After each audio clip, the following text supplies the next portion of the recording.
কার্গিল বিজয় দিবস উপলক্ষে দেশের বীর শহীদ সেনাদের প্রতি শ্রদ্ধা ও সম্মান জানিয়ে উত্তর ত্রিপুরার ৫৫ বাগবাসা মণ্ডলের উদ্যোগে কালাছড়া বাজারে এক বর্ণাঢ্য মিছিলের আয়োজন করা হয়।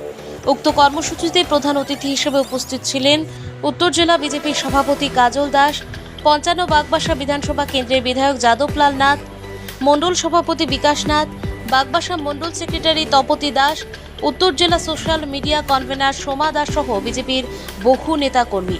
মিছিলে অংশগ্রহণকারীরা কার্গিল যুদ্ধে আত্মবলিদানকারী তাদের প্রতি শ্রদ্ধা নিবেদন করেন এবং তাদের আত্মত্যাগের কথা স্মরণ করেন।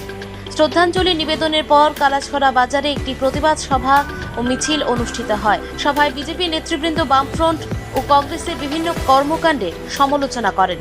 পাশাপাশি কংগ্রেস নেতা রাহুল গান্ধীর নেতৃত্বে দিল্লিতে প্রধানমন্ত্রী নরেন্দ্র মোদীর বাসভবনের সামনে অনুষ্ঠিত বিক্ষোভ কর্মসূচিরও তীব্র প্রতিবাদ জানানো হয়। সবাই বক্তারা দেশের সার্বভৌমত্ব, জাতীয় নিরাপত্তা এবং শহীদ সেনাদের আত্মত্যাগের প্রতি সম্মান প্রদর্শনের আহ্বান জানান। সেটাকে দেখে মার্ক্সবাদী কমিউনিস্ট পার্টি এবং কংগ্রেস যারা রয়েছে ওনাদের পেটে কামড় পড়েছে, কারণ এ নিয়ে আর রাজনীতি করা যাবে না। তাহলে কিভাবে সেটাকে আটকানো যায় এবং কিভাবে একটা প্রতিবাদ সৃষ্টি করা যায় তার পরিকল্পনা করছেন। আমরা বিগত দিনে লক্ষ্য করেছি, আজকে কিছুদিন পূর্বে এই কালাছড়া বাজারে মার্ক্সবাদী কমিউনিস্ট পার্টির কিছু কমরেড আমরা ভারতীয় জনতা পার্টি সেই উন্নয়নকে রুখার জন্য ব্লকে নাকি ডেপুটেশন দেবেন, স্থির করেছেন ব্লকে ডেপুটেশন দেবেন।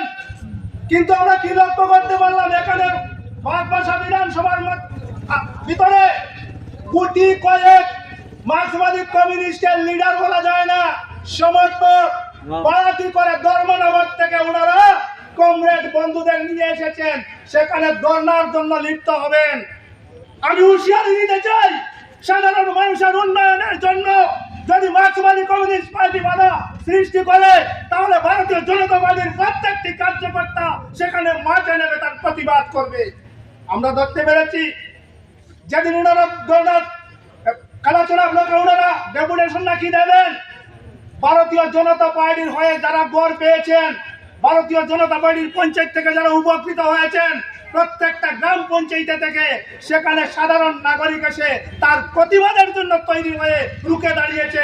দেখবো আজকে সিপিএম যদি আসে, দীর্ঘ 25 বছর এ রাজ্যে আমাদেরকে মার্ক্সবাদী কমিউনিস্ট পার্টির সরকার আমাদেরকে ঠকিয়েছে, আর এবার আমরা যখন ভারতীয় জনতা পার্টি দ্বারা আমরা উপকৃত হতে যাচ্ছি, ওনারা নাকি সেখানে কমপ্লেন করবেন, বিজেপির দেওয়া গড়গুলিকে ওনারা কাটার পরিকল্পনায় লিপ্ত হবেন। আমরা লক্ষ্য করতে পেরেছি।